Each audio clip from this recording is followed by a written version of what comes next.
One of the things that I see with new graduates is they think what they learn in college prepares them to enter the workforce. It's background. It doesn't prepare them for anything. Every job that's out there is going to be slightly different. I'm working for a consulting engineering firm. Someone could be working for another consulting engineering firm, and there's completely different requirements. You might be working on different types of projects. The bottom line is that the coursework that you get in school gives you the basics, gives you the tools to use, but you don't know how to use them yet. You learn how to use them on the job. And you'll be learning how to use them until the day you retire, because the job's always changing. There's always new tools that are coming out, and there's so many different things that you can never know it all. So, I guess a piece of advice I would give to new graduates is, you don't know it all, so don't think you know it all. Take every opportunity you can get to learn from life's experiences, from your coworkers, from your peers, and absorb all that information. And you don't necessarily have to do anything just like someone else does, but you pull this information in from all these sources and mix it up and play with it and spread it back out in the way that you want to do it.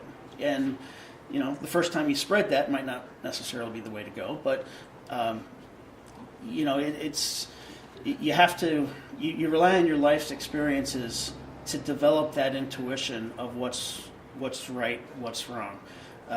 When you get a result from a computer analysis, is it right or isn't it?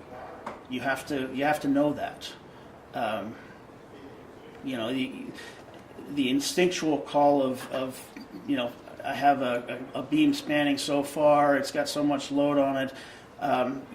This size beam's going to work. Over time, as you do enough of those, you get a feel for that, and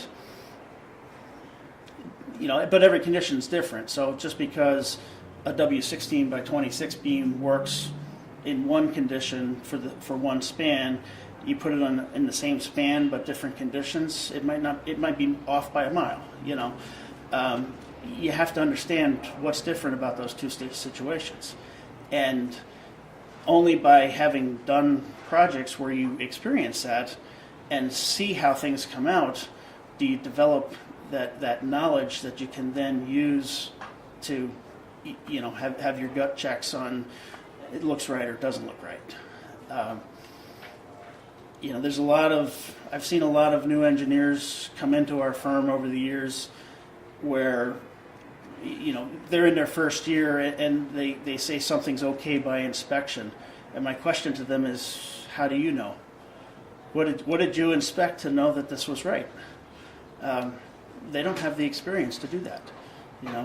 You need life's experiences to help you develop that ability, and in 1 year you don't get that. In 10 years you might be starting, but it takes a while.